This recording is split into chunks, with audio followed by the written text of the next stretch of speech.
안녕하십니까.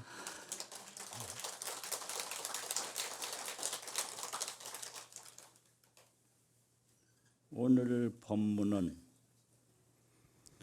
조선조 초기에 함허 득통스님 한생각 공부, 함허 득통스님 한생각 공부, 이런 내용을 말씀드립니다. 고려 말 조선 초에 우리나라 스님으로서 대를 이은 3대 도인 스님이 계셨거든요.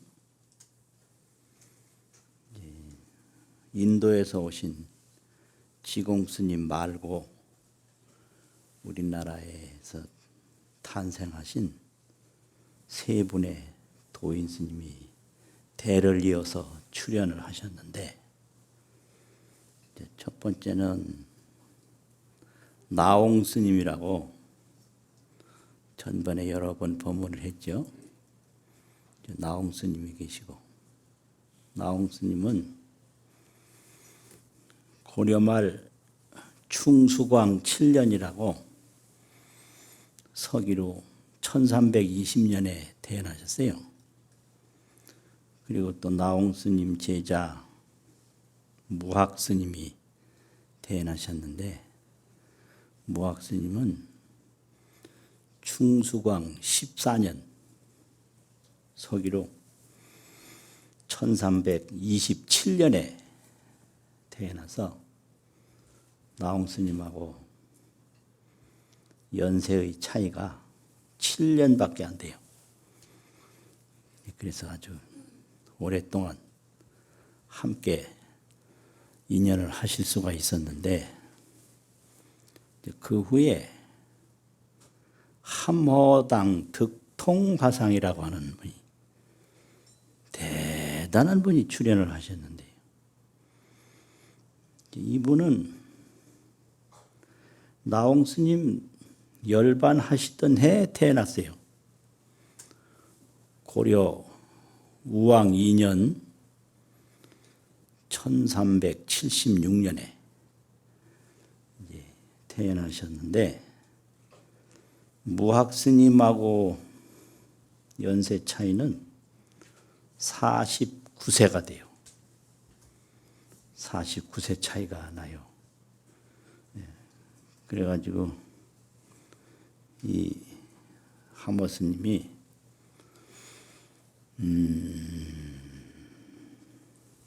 태어난 왕이 역시 우왕 2년, 고려 우왕 2년 나홍 스님 돌아가신 해에 태어났는데, 함허 스님이 언제까지 살아 계셨느냐 하면은 세종 15년까지 살아가셨는데, 그때가 1333년까지 계셨어요.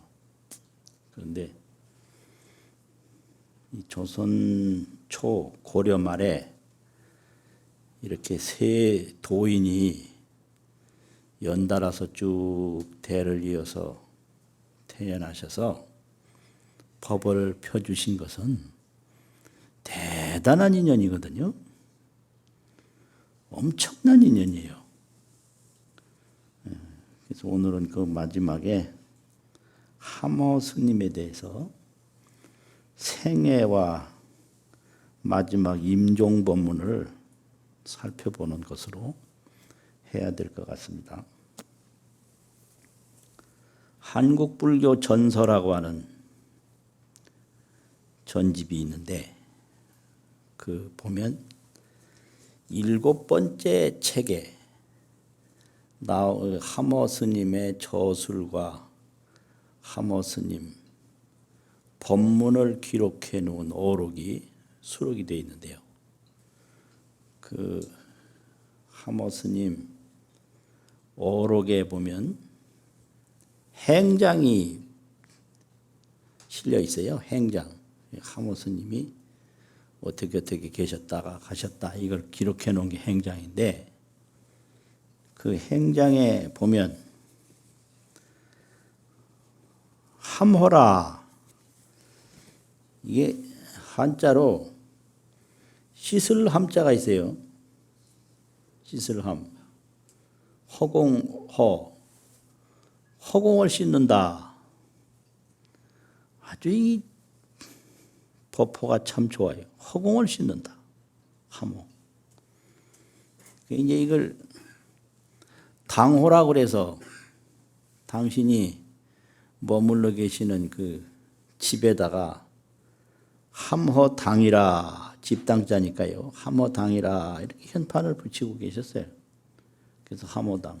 그리고 법명이 있는데 법명은 몸기자, 화합할 화자, 기화라고 하고 또 법호가 있는데 법호는 얻을 득자, 통할 통자, 득통이라 이렇게 호가 돼요.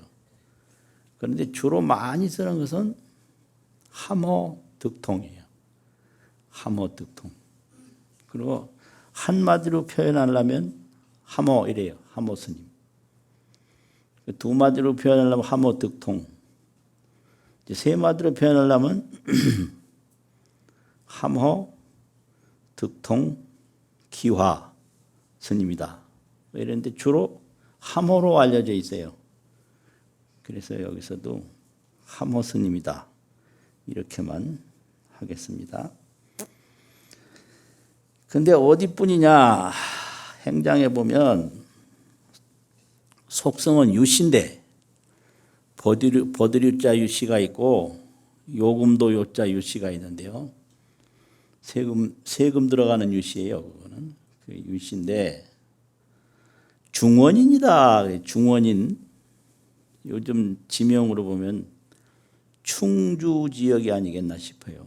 중원 사람이다. 근데 역시 고려 우왕 2년 병진년 띠로 보면 용띠 같아요. 병진년 1376년에 태어나셨다. 그래서 세종 15년 계충년에 입적을 하셨는데 그때는 1433년이다. 그래서 우리 나이로 보면 세상의 수명은 58세이고 범납은 38세이다. 근데 이분이 뭐 했던 분이냐면은 재주가 하도 뛰어나서 다 선발돼 가지고 성균관에 가서 공부를 했어요. 성균관에 들어가기가 좀처럼 어려운데 뛰어난 사람들만 가는 거죠. 성균관에 가서 공부를 쭉 하다가 20살이 넘었어요. 21살이 됐는데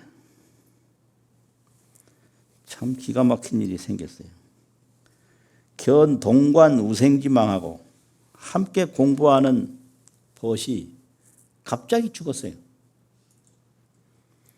그걸 보고 동관 우생이 벗이 죽는 것을 보고 지세무상하고 세상이 무상함을 알고 그 친구가 죽어도 뭐 못 느끼고 살 수도 있는데 친구가 죽는 걸 보고 굉장히 충격을 받았어요. 세무상을 알았다. 세상이 부질없고 덧없는 것을 알았다. 그리고 관 신허환하야 몸이 헛되고 꿈 같고 물거품 같은 걸 알았다. 세상은 무상하고 내 몸은 부질없고 헛되다. 이거를 알았다. 그래서 학업이고 뭐고 아무 정이 다 떨어졌어요. 이렇게 무상하고 허망한데 공부를 한다는 게 무슨 의미가 있나. 그래서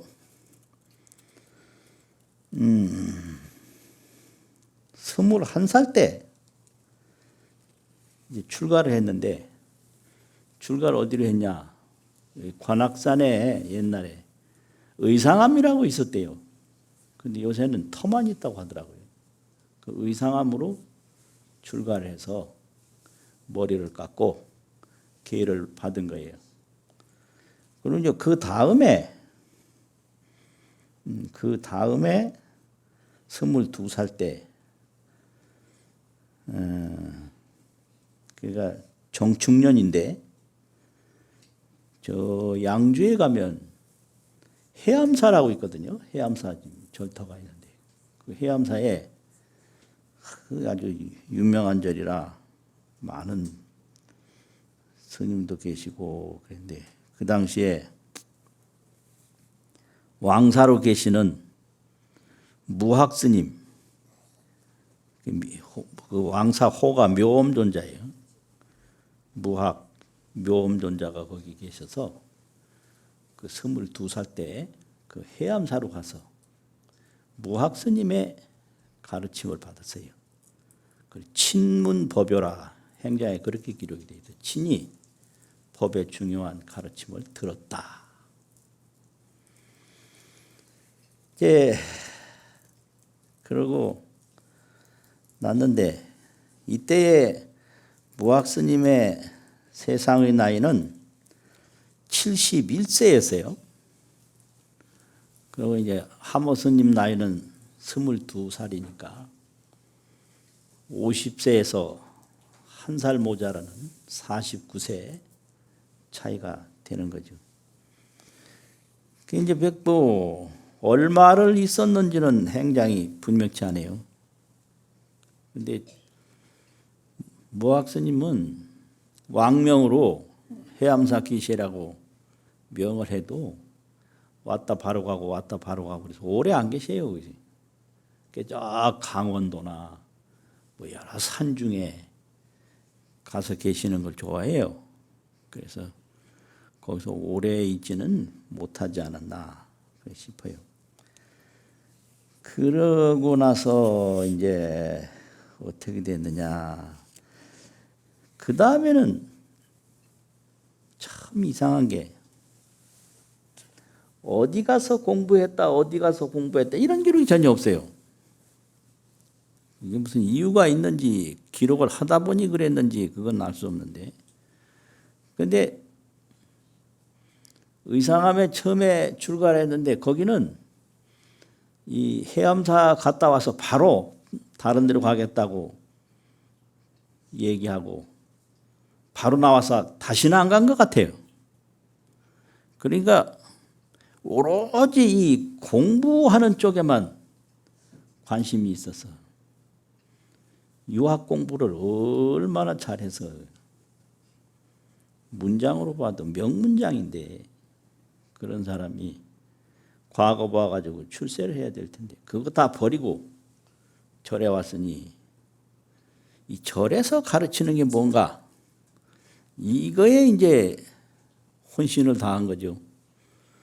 그래서 어디 가서 어떻게 공부를 했는지 그 전혀 기록이 없어요. 그때 보면은 그 당시 고승도 많고 지식인도 많고 절의 문화가 상당히 높았거든요. 그래서 한글을 만들 때도 그 거기에 협력한 스님도 계셨다고 그러고, 또 두시연회 같은 걸 할 때도 거기에 협력한 스님도 계셨다고 그러고, 또 고종 때 대장경을 편찬하는데 그 어마어마한 지식이 요구되는 건데 거기에 참여한 스님들이 다 계셔서 그 당시에는 높은 스님들이 많았는데 어디 가서 어느 스님을 모시고 공부를 했다, 어느 절에서 공부했다 전혀 없어요. 그래가지고 이제 다시 해암사로 오는 나이가 언제냐? 갑신중춘이다. 중춘이라고 하면은 가운데 중자인데 2월 달이고요. 갑신년인데 갑신년은 이게 이제 언제냐면 태종 5년 1405년 되는 5년 해 되는 해인데 그때에 다시 해암사로 왔어요. 근데 이때는 무학스님이 해암사에 안 계실 때요. 저 강원도 진부람이라고 하는데 계실 때거든. 진부람에 계실 때고 무학스님은 중춘 1404년이구나. 갑신 중춘은 하모스님이 해암사로 다시 온 해가 1404년이고 무학스님은 그 당시 강원도 진부람에 계시다가 그 다음 해 태종 5년 1405년에 금강산 이제 진부람에서 열반에 드셨는데 그때까지는 해도 무학스님이 살아 계시기는 하나 해암사는 계시지 않을 때고 그때 이제 하모스님이 해암사에 오셔서 용맹정진을 했다 이렇게 기록이 나와 있어요. 그래서 해암사에 와서 정진을 엄청나게 했는데 그 정진 기록이 어떠냐? 독거일실이라 홀로 한 방에 머물렀다. 또 두절시청이라 보고 듣는 걸 다 끊었다. 두절했다. 연락을 다 두절했다 이거죠. 그리고 인조수마하야 수마를 조복받기 위해서 영야 경행이라 영야 밤이 다 지나가도록 도량을 돌아다녔다. 이제 이런 기록이 나와요. 그래서 이제 이것이 뭘 의미하는가? 인도 불교는 번뇌를 끊는 게 수행이에요. 번뇌를 끊는 게 수행인데 이 동아시아 불교는 마음을 맑히는 게 수행이요. 이걸 맑힐 정자, 마음심자, 정심수행이라고 그래요. 정심. 뭘 끊어내는 게 아니에요. 마음을 그냥 맑히는 거예요. 그 마음을 맑히면 마음이 맑은 경지에 들어가는데 그걸 정극이라고 그래요. 정극. 맑음이 극에 도달했다. 맑을 정자, 지극할 극자. 마음이 지극히 맑아지면 마음을 보게 돼요. 그걸 견성이라고 그래요. 볼견자, 심성이라고 하는 성품성자. 이게 정심견성이에요. 이쪽은 견성이 수행이지 다른 게 아니에요. 그럼 견성하는 방법은 뭐냐? 마음을 맑히는 거예요. 정심견성. 이게 대승불교 수행법이거든요. 번뇌를 끊는 게 아니에요. 마음을 맑히는 거예요. 그래서 마음은 어떻게 맑히냐? 이 마음은 물과 같아서 흙탕물을 맑히려면 다른 방법을 쓰면 안 돼요. 흙탕물 맑히는 방법이. 흔들어도 안 되고 저어도 안 되고 옮겨도 안 되고 그대로 그쳐야 돼요. 이걸 지수예요. 지수. 그친지 물수. 움직이지 않고 그대로 놔두면 돼요. 그래서 마음 맑히는 거는 물 맑히는 것 같아서 쉬우려면 너무 쉽다. 뭐 고향 생각을 한다든지 뭐 앞으로 살 생각을 한다든지 뭔 생각을 한다든지 좋은 생각, 나쁜 생각, 어떤 생각도 일으키면 마음 맑히는데 장애가 돼요. 이걸 불사선 불사악이라고 그래요. 선도 생각지 않고 악도 생각지 않고 딱 그냥 마음을 그쳐요. 그치다 보면 마음이 점점 맑아져. 맑아지다 보면 통해요. 통하는 게 뭐냐 그러면 정심이면 견성한다. 이 탁심을 가지고 견성할 수 없어요. 탁한 마음을 가지고. 맑은 마음을 가지고 견성을 하게 되거든요. 이 정심 견성법이 이게 이제 대승불교 수행법인데 똑같아요. 화두 참선법도 마찬가지예요. 화두를 딱 참고하고 있어. 마음은 저절로 그치는 거예요. 화두를 참고하고 있으면. 그래서 이 마음 그치는 게 목적이지 뭐 어디에다가 무슨 의문을 제기하고 그걸 또 답변을 찾아내고 그게 아니에요. 의단이 동로라 의심덩어리가 홀로 쫙 드러나면 마음이 탁 맑아지면 견성해요. 이런 방법이단 말이에요. 이게 마찬가지예요. 뭐 밤새우는 게 목적이 아니고 그 정심 견성이 목적이거든요. 그래서 잠도 안 자고 다 도는데 하루는 자기도 모르게 무슨 일이 있었냐. 이 머리를 돌려서 휙 쳐다보니까 거기에 지금까지 보지 못한 걸 보게 됐다.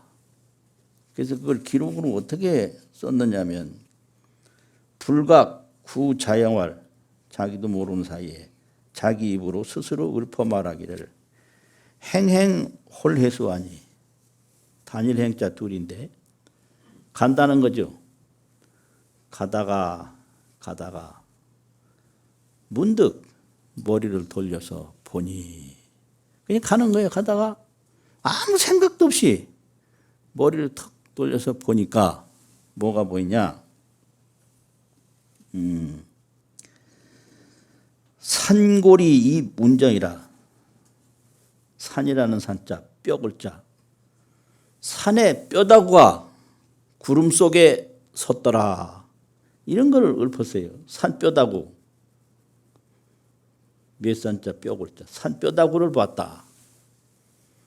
이건 뭐 계산하고 말한 게 아니고 그냥 자기도 모르는 사이에 이걸 읊었어요.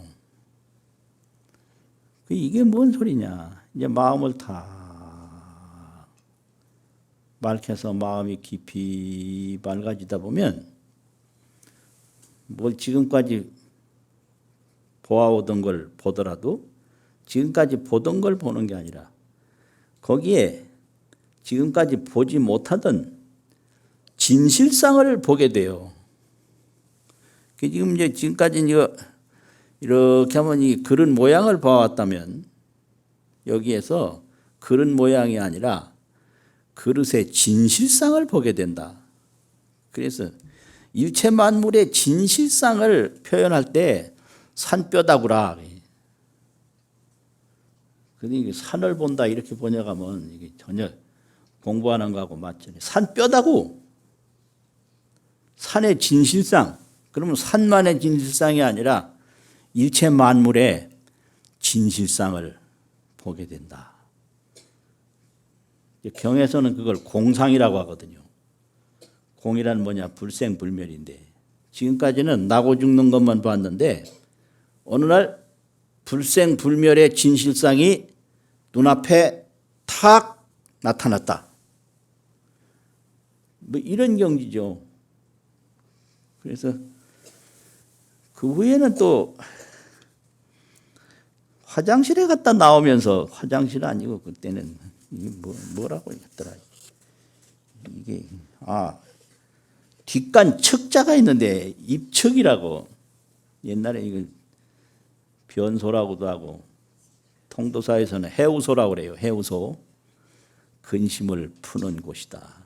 이제 변소에 갔다 탁 나오면서 하는 말이 이 밥 먹고 이 변 보는 것만 진짜고 나머진 다 진짜가 아니다. 이런 말을 또 읊었어. 이거 참 변 보는 것이 진짜예요. 다른 건 진짜가 아니에요. 이게 이제 뭔 말이냐면 불교에서 늘 법문하기를 이런 법문을 써요.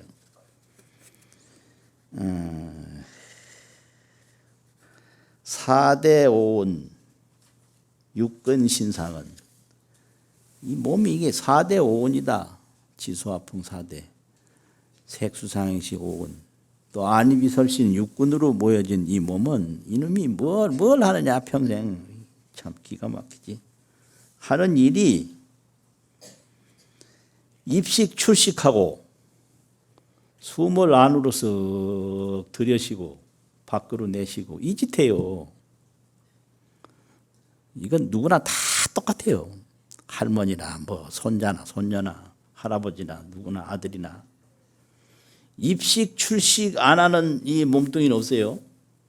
숨 들여 마시고 숨 내쉬고 하는 그거하고 개안하반하고 낮에 눈을 딱 떴다가 저녁에 눈 감고 자고 이거 안 하는 사람 없어요. 착의 깃반하고 옷 입고 밥 먹고 대소변리하고 대변 보고 소변 보고 이거밖에 안 해요. 이건 누구나 다 일순간도 떠날 수 없는 일이에요. 뭐 여기에다가 뭔 이름을 때려 붙여가지고 뭐 남자니 여자니 젊니 늙었느니 해봤댔자 요거 떠나서는 살 길이 없는 그런 뭐라고 해야 되나 그런 입장에 놓여 있는 것들이요 다. 거기다가 무슨 이름을 갖다 붙이고 뭐가 또 다 가짜고 생각이고 실제 하는 일은 숨 들여 마셔 숨 내쉬어 눈 뜨고 뭘 봐 눈 감고 자 옷 입고 밥 먹고 이래가지고 하루라도 대소변 안 보면 죽어요. 이게 대소변 식당만 중요한 게 아니라 그 화장실도 너무 중요해요. 화장실 못 가봐 죽어요. 그러니까 대변 보고 소변 보고 이런 거를 뭐 어떻게 되냐 일행상행이라 항상 그걸 행하고 또 날마다 행한다. 불과 잠니라 잠시도 그거 떠나서는 살 수 있는 것이 불가능하다. 이런 거를 항상 법문할 때 얘기를 해요. 그건 뭐냐면 1000가지 만가지 걱정을 해도 인간이 살아가는 거는 이거다. 숨 안 쉬는 놈이 어디 있어. 화장실 안 가는 놈이 어딨냐고. 거기에 높고 낮은 게 어디 있어. 다 헛소리요. 화장실에 가서 볼일 보는데 그 뭐 어떤 사람이 높고 어떤 사람이 낮은 거예요. 전부 그 딴소리는 거 다 헛소리요, 헛소리. 정확하게 뭘 알고 얘기해야 돼. 이건 부정적으로 이제 말하는 거고 또 긍정적으로도 말하는 게 있는데 망심휴헐처에 허망한 근심 걱정, 망상 번뇌가 다 씌어진 곳에 그거 뭐냐 유유일용사하니 오직 날마다 하는 일이 하나가 있으니 그거는 뭔고 하니 용사가 시삼마오 그 하는 일이 도대체 뭐냐 그거는 반후 일어한다라 반후 밥 먹을 반자 뒤후자 밥 먹고 난 뒤에 차 한 잔 마시는 거다. 번뇌망상이 다 쉬어지면 할 일이 없어요. 뭐 바쁘다고 쫓아다니고 막 싸우고 썩내고 하는 건 전부 이 번뇌망상의 마구니 종자의 지시를 받아가지고 마구니의 후예들이고 마구니의 신하들이요. 마군이 지배를 받으면 바쁘거든요. 불문에 들어가면 안 바빠. 공연히 바쁘다고. 또 요새는 바쁜 인간이 잘난 인간이라고 떠들어. 난 너무 이상해. 아이, 인생이라는 것은 숨 쉬다 숨지는 건데 무슨 할 일이 있어요? 살아봤댔자 숨 쉬는 거고 죽어봤댔자 숨 안 쉬는 건데. 그래서 난 이거 죽었다 이 말을 아주 안 좋아해요. 왜 안 좋아하냐? 죽는 사람을 실제로 보니까 숨 안 쉬는 거더라고. 숨 안 쉬는 거예요. 그래서 이 죽었다는 걸 헛소리고 숨 쉬나? 그럼 쉰다. 그럼 살았구나.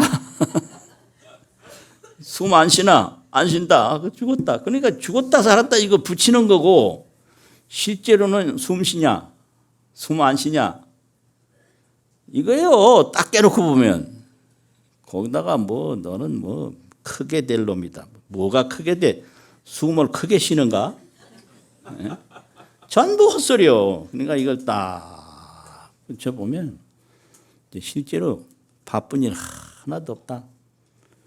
밥 한 그릇 더 먹고 차 한 잔 더 마시면 끝이다. 그 할 일이 있고 무슨 걱정이 있냐 이 말이죠. 이제 이런 건데 그 한모 스님이 화장실에서 나오면서 이것만이 진실이고 나머지는 거짓이다 한 거를 해석하면 안 돼요. 이건 스스로 공부를 해서 스스로 눈으로 보는 거는 가하나 해석을 하면 큰일 나거든요. 왜 큰일 나냐? 비유를 하는데 이런 걸 함부로 해석하는 것은 최상의 진미에 아주 좋은 음식을 망성 독약이라 망령되이 독약을 만드는 거다. 이렇게 얘기를 해요. 이거 해석 붙이면 공부 못해요. 해석으로 다 끝내버리거든. 평생 해석하다가 이제 마지막 숨질 때 되면 불안하고 답답해서 막 죽어요. 그래서 마음은 맑혀야 되지. 마음을 밖으로 내 보이는 거는 그건 안 된다. 자기한테 도움이 안 된다. 이게 판단하고 해석하고 결정하고 이건 전부 마음을 밖으로 내보이는 거거든요. 그 정심이라는 거는 마음을 돌아보는 거예요. 다 돌아보면 맑아지면 마음이 환히 보여요. 이게 견성이에요. 수행 방법이 바로 이런 거예요.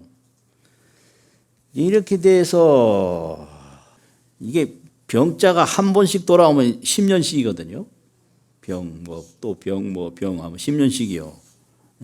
12년은 간지고 이건 위에 거는 꼭 10년에 한 번씩 돌아와요. 그러니까 이제 30년이 됐는데 나이로는 이제 31살이 된 거예요. 31살 때부터 이제는 가르치는 일을 시작을 해요.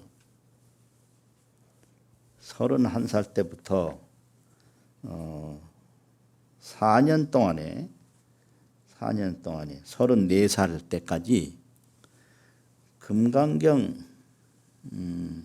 강석을 3번을 열었다. 삼설 반야 강석이라 3번 반야 강석을 열었다. 이래 되니까 31살 때부터는 이 깨달음의 의심이 전혀 없었다고 봐져요. 그 깨달음인데 깨달음이라고 하는 의심이 없는 거예요. 의심이 하나도 없었다. 그 얼마 만에 그러더냐 이제 10년밖에 안 됐다. 21살에 출가해서 22살에 무학스님 만났는데 이제 31살에 이제 금강경 강석회를 열었으니까 10년 만에 모든 거 의심을 다 마치고 이제 금강경을 설법하는 일을 시작했다. 그래서 4년 동안에 3번을 시작하고 끝내고 했다. 이렇게 나와요. 그러니까 이게 사람에 따라서 깨닫는 게 어려운 게 아니다. 하모 스님 10년 만에 되지 않았나? 그러니까 이게 가다가 머리를 돌려보니 산 뼈다구가 구름 속에 섰다. 이게 이제 공부한 내용이죠. 가다가 허공을 보니 허공 뼈다구가 우뚝 서 있다. 허공 뼈다구. 그래서 하모 스님은 자기가 나중에 스스로 집 이름을 지었기 때문에 허공을 씻는 일이에요. 허공을 씻는 일. 함호예요. 함호. 그로부터 28년 동안을 저술도 하시고 설법도 하시고 정진도 하시고 그렇게 이제 머무셔서 돌아가실 때 전국에 4군데에다가 부도를 세웠다고 돼 있어요. 근데 지금 남아있는 확인되는 게 문경 봉암사에 하모 스님 부도가 있다. 저는 친견은 못했는데 있다고 기록에 나와 있더라고요. 그리고 이 경기도 주위에도 몇 군데 하모 스님 부도가 있다고 그러는데 행장에는 지명이 안 나와 있어. 4군데에 부도를 모셨다 이렇게 되고 수많은 제자들이 있었다. 제자들이 하도 많아서 누구 이렇게 세다 보면 하도 이 손가락을 많이 굽혀가지고 이 손바닥에 굳은 살이 박혔대 그냥. 손가락에 굳은 살이 박힐 정도로 제자가 많았다. 이렇게 나와 있어요. 참 진짜 굳은 살 박혔나? 얼마나 여기에 굳은 살이 박혀? 그러고 나서 이제 개축년이 됐어요. 그때가 이제 1433년 세종 15년 개축년인데 4월 1일 날 어느 장소라고는 여기 잘 말 안 했는데 분명치 않아요. 어디 무학스님 같은 경우에는 금강산 진불암에서 돌아가셨다. 딱 기록이 되어 있는데 돌아가시는 그 장소에서 타견 정좌왈 타견이라는 높을 탁자인데 우뚝하다 이 말이지. 우뚝하게 높게 고요히 앉아서 말을 하기를 다면공적 본무일물이라. 다면이라는 것은 그림자가 하나도 없는 걸 말하고 공적이라고 하는 것은 메아리가 없는 걸 말해요. 그림자도 없고 메아리도 없이 본무일물이라 본래 한 물건도 없다. 이제 이런 거는 이제 뭐냐 마음을 딱 밝혀서 보면 본래가 불생불멸이라 나도 나는 게 아니고 가도 가는 게 아니다. 그래서 본무생사라 본래 나고 죽음이 없다. 이런 걸 표현하는 거거든요.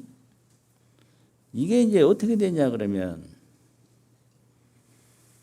딱 보면 일체제법이 자심소현이라 일체제법이 전부 자기 마음이 나타난 거다. 이래요. 그럼 자정기심하면 스스로 자기 마음을 밝히면 갱무타물이라 다시 다른 물건이 없어. 모든 게 마음에서 나왔기 때문에 내가 내 마음을 딱 밝히면 내 마음 밖에 다른 물건은 없어. 죽는다든지 산다든지 좋다든지 나쁘다든지 이건 전부 무명 번뇌 망상소현이다 이 말이죠. 정심소현에는 한 물건도 없는데 망상소현으로 이게 어려운가? 망상에서 나온 거. 이 공포, 근심, 걱정은 전부 망상소현이에요. 허망한 생각을 딱 밝히면 근심 걱정은 없는 거예요. 근심 걱정은 전부 허망한 생각에서 나왔다. 이런 말 만날 들어도 돌아서면 근심 걱정이거든. 그걸 내가 뻔히 아는데 또 말 안 할 수도 없어. 그러니까 이 팔자가 좋진 않아요, 나도. 그러면 그 근심 걱정 없는 본래 생사가 없는 그 자리가 어떤 자리냐? 영광이 혁혁하다. 신령스러운 광명이 밝고 밝다. 이게 본래 나예요. 영광 혁혁이 본래 나다. 근심 걱정이 본래 나가 아니에요. 신령스러운 광명이 밝고 밝은 거 그게 본래 나거든. 그래가지고 통철 시방이라 그 밝음이 시방에 가득하다. 이게 이제 임종계거든요. 그래서 객무신심이 수피 생사라 다시 몸과 마음이 저 생사를 받는 것은 없다. 그래서 내거 왕복이 야무괴라. 내거 가고 거래 가고 오고 가고 하는데 아무 걸림이 없다. 이런 이제 임종계를 이제 남겼는데 근심 걱정하는 거는 꿈속에서 맞이하는 중생사고 영광 혁혁이라 통철시방이라 영광 신령스러운 광명이 밝고 밝은 거 그거는 나의 본래 면목인데 본래 면목이라. 그래서 이거를 구례 장령 천진 면목이라. 옛부자 올래자 옛부터 오면서 길이 신령스러운 천진 하늘천 참진. 천진이라는 것은 일체 뭐가 섞인 게 없는 걸 천진이라고 그래요. 뭐 생각을 하고 눈치를 보고 이건 천진 아니고 아주 털끝 하나도 안 섞인 그 순수 그대로를 천진이라고 하거든. 그게 천진 면목이 있다. 이건 부모 소생 면목이고 부모가 낳아준 얼굴이고 부모가 낳아줬으니까 부모 닮는 거지. 부모가 낳아준 얼굴을 가지고 돌아다니면서 얼굴 자랑하는 거 참 염치 없는 일이에요. 이게 지 얼굴인가 그게 부모가 낳아준 거지. 근데 이런 거 안 하는 사람이 없는데 이 말하는 건 나도 눈치 없이 보면 하는 거예요. 자랑하는 사람도 염치가 없지만 이런 말 하는 사람도 눈치가 없어. 그렇잖아요. 이런 말 안 해야 되는데 부모가 낳아준 얼굴이 이거는 나의 천진 면목이 아니다 이 말이죠. 그래가지고 이건 장영물이다. 장영물 길이길이 신령스러운데 그 신령스러운 경지에 더 들어가면 어떻게 되냐? 해탈경계라는 게 있어요. 해탈경계. 그 해탈경계가 뭐냐? 무장무예라고 그래요. 장애가 전혀 없다. 해탈경계, 무장무예. 이것이 나의 영광 혁혁 천진면목. 그게 깨달음이란 말이죠. 그 이제 이런 거를 이제 말씀을 해 주시고 그럼 뭐가 부족했든지 조금 있다가 한마디 더 했어. 두 번째 했어요. 뭐냐니까 임행에 거목하니 떠남에 이르러서 눈을 턱 들어서 보니 시방이 병락이라 온 시방 세계가 푸른 하늘뿐이다. 그리고 무중에 유로하니 아무것도 없는 가운데 길이 있으니 서방 극락 세계로세. 끝. 마치겠습니다. 네, 모두 일러주십시오.